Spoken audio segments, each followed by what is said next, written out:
tradition Alam ko yung na sagot. pinapanood. May sagot ka na? Hindi ba? Okay, ako Namamind block ako. Christmas. Sound of Music. Okay. Fantastic choice. Kasi nung bata kami, laging piniplay ang Sound of Music.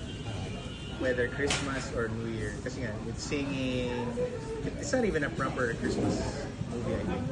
Pero yun naalala ko nung childhood.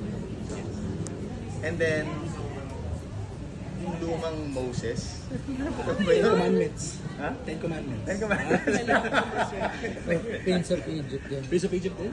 Prince of... Yun ang naalala ko ng childhood. Ayun. Moses. Ten Commandments and then. Pero nung kabataan ko. Wala ko top of it. Frozen. Alam ko na, last Die Hard. Yes. So, pwedeng non-Christmas movie. Non-Christmas. It doesn't have to be a Die Christmas Hard movie. is a Christmas movie. It is. By the way.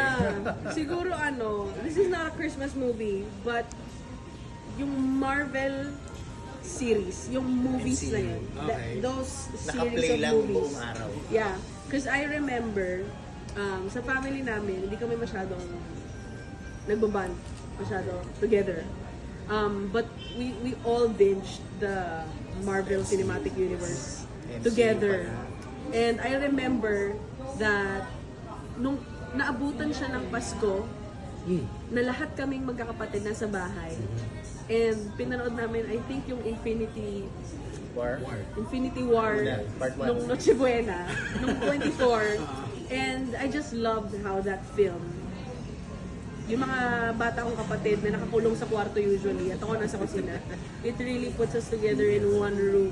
And watching that action movie, being with everyone, and decorated yung bahay ng Pasko, that to me was very Christmassy for some reason.